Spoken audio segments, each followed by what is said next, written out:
Oh, fantastic. All Okay. right, I think we're there. Just Okay. let's Thank you. say next slide when you're ready. Okay. Thank you so much. So I appreciate this opportunity. I'd like to propose for your consideration this notion of geroscience, which is this idea that we can begin to address the issues of chronic disease by really targeting, uncovering and targeting the basic biology of how and why we age. And I think we all appreciate that age is intimately linked to a variety of diseases and conditions of citizens of the state. And I was actually trained as a cardiologist. So if you go to the next slide, please. I think just to give you a sense of the magnitude of the effect of age, next, that I think epidemiological evidence has delineated a variety of risk factors for cardiovascular disease. So for instance, if your cholesterol is elevated, you have about a twofold risk of a cardiovascular event over 10 years. Next. Similarly, blood pressure raises that risk threefold. Next. Diabetes, again, around twofold. And next. Smoking, again, around twofold.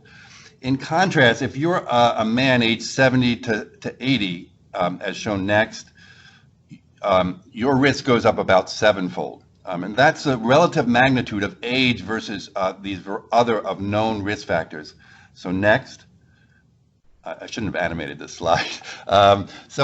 We've made incredible progress reducing the burden of cardiovascular disease by targeting things like cholesterol and blood pressure, these so-called modifiable risk factors. And by doing so, as I said, the deaths from cardiovascular disease has really dropped dramatically in the US.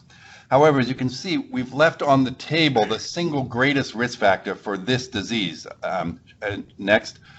And the question is, if age itself was modifiable, we could begin, even a small change in sort of biological aging could have a tremendous effect on this disease. And next.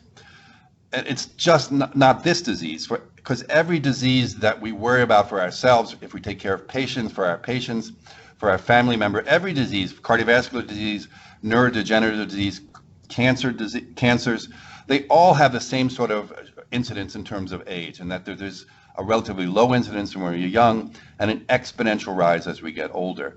And really the geroscience hypothesis that I'd like you to consider is that while NIH and medical schools and drug companies have been focusing on developing therapies for these diseases that affect us, by targeting the sort of y-axis here, by getting specific therapies for each of these conditions, we want to propose a new approach, a very orthogonal approach, that is to target the x-axis and begin to understand how and why we age, how fast we go along that x-axis, and attempt to develop therapies that really target all of these diseases simultaneously. And that's sort of the hypothesis that a lot of laboratories in the state and other places are pursuing, and which I think is an intriguing thing for your committee to consider. I think the good news, as shown on the next slide, is that the basic biology of aging is being teased apart. And this is a sort of well-established cartoon in the field where a number of sort of intrinsic drivers of human aging have been delineated, and their contribution to aging, as I said, are being worked on in a variety of laboratories across the country. And this understanding of how and why we age is giving rise to new therapies and new approaches to diseases. And I just wanted to take a few examples of that to give you, I think, the power and flavor of this approach. So one of these conditions, one of these hallmarks of ages or drivers of ages, as you can see, is the concept of cellular senescence. And so the next slide, please. So cellular senescence is this idea that if a cell undergoes damage, sort of chronic constitutive damage, it may not be enough to induce cell death through apoptosis, but it produces this alternative state where the cell no longer is capable of dividing, but now exists in this sort of chronic sort of zombie senescent state. But in that state, it secretes a variety of sort of what, for lack of better terms, are evil humors, a variety of inflammatory cytokines and damaging things that affect both the neighboring cells and the body as a whole.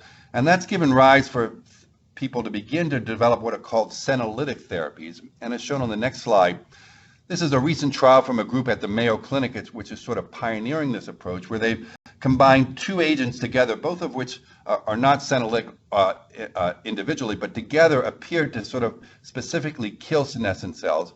And they're treating, in this case, a group of patients with idiopathic pulmonary fibrosis, not aging itself, but a disease, in this case, in the inherited form that's caused from telomere deficiency and which causes an accumulation of senescent cells in the lung. And so they're just beginning this work, but at least these types of trials are ongoing, and I think provide a glimpse of what the future might bring. Next slide, please. We here at Pittsburgh are taking a slightly different approach, and we're just about to begin a trial here in the next few months, targeting this inflammatory cytokine IL-6. Interleukin-6 is perhaps the best indicator in the elderly of who's going to die and who isn't, who's going to undergo frailty, a variety of morbidity and mortality. It's perhaps the single most best indicator of poor aging versus healthy aging. And so we're going to take a group of about, as shown on the next slide, we're going to use, in this case, sponsored by a philanthropic support, we're going to use an antibody against IL-6 to target patients who are elderly but in a sort of pre-frail condition who have high IL-6 levels, and ask whether reducing IL-6 over the course of the year improves their ability to walk on a treadmill, improves their muscle strength, improves their cognitive ability, improves their ability to respond to things like flu vaccinations, et cetera. So again, another indication, I think, of this pushing this geroscience hypothesis into the clinic, and have been to really try to bend the trajectory of aging and the incidence of chronic diseases. Next slide. So this is, again, just two examples of many other approaches that are beginning to emerge in the clinic here in the state and around the country and around the world, that really, again, are promoting this idea that if we understand why and how we age, we can begin to develop this whole orthogonal set of therapeutics that will target aging biology and that will in turn affect our propensity for a variety of diseases. Next slide. This is, I think, an incredible strength of the science in this state. My particular lab is interested in mitochondrial function and how it might affect aging. And every year, scientists in Pennsylvania who are interested in mitochondrial function to get together. We alternate where we're going to be. And then in 2 weeks, we're going to be this year in the Philadelphia area. We go between Pittsburgh, Hershey, and the Philadelphia area. And again, a lot of colleagues from all over the state will be gathered there. And again, the focus will be, in many parts, this idea of geroscience and how it might be targeted for therapeutic benefit. Next slide. So just in summary, next. What I'd like to propose is that this RFA not be a specific disease like cancer or Alzheimer's disease, next, but really how aging tissues and organs might provide the soil that allows chronic diseases to emerge. So next, examples could include, next, for instance, how, for scientists who are interested in the immune system, how the aging immune systems allows the development of chronic diseases to emerge, diseases like cancer and Alzheimer's. Next, whether or not we can determine beyond, I showed you IL-6, but I think there are better ways to determine who's going to be a healthy ager and who's not going to be a healthy ager. Next. Can we develop better anti-aging drugs? I've shown a few of them, but I think there are much more to be done here. And I should say that there's a number of small biotech companies and biopharmaceutical companies that are trying to pursue this target, both in the state and outside the state. Next. And the sort of general idea is, can we intervene on the central regulators of aging to prevent age-related disease? So next slide. In summary, what I'd like to propose is that we can target the underlying biology of aging to treat diseases. Our goal is not to make people live longer, but actually to make them live healthier lives free of disease. We think that this is really at an incredible inflection point in terms of the science that has emerged over the last 20 years, and that we can really begin to develop new approaches that I said, again, that target that x-axis versus the y-axis of disease, that really fundamentally change how we treat chronic diseases. I think there's a lot of competition in this area. Other states, other universities are obviously pursuing. I think Pennsylvania has a great network of talent, and I think we can, with this catalyst, we can certainly lead the way. So thank you very much. Thank you so much, Dr. Let me just, sorry, one more slide. I'm sorry. I have to end with demographics. Go back one slide. Oh, I should say that from what I could see, Pennsylvania is actually the second oldest state in the country. It's the second highest percentage of people over the age of 65.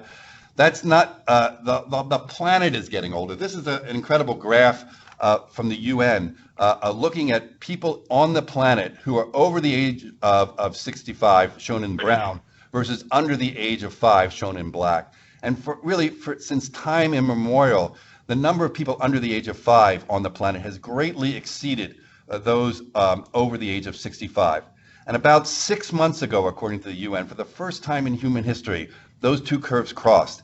And now on this planet, there are more people over the age of 65 than there are under the age of 5. And as you can see, it's not going to get any better. So that by the year 2050, those curves actually will be the mirror image of what they were just 100 years earlier. And the number of people on the planet, the number of people in Pennsylvania, the number of people in the US over age 65 will greatly exceed the young underage population. So understanding how and why we age, developing new therapies that target the rate of aging biology, and using those therapies to treat chronic diseases, I think is a very attractive way that the Cure funds can be spent. So thank you very much. Thank you, Dr. Finkel. Are there any questions? No, it was a great presentation. Thank you. Thank you. Great, very good. We're going to move on. Dr. Jirajan, did I pronounce that correct? Yes. Oh my goodness.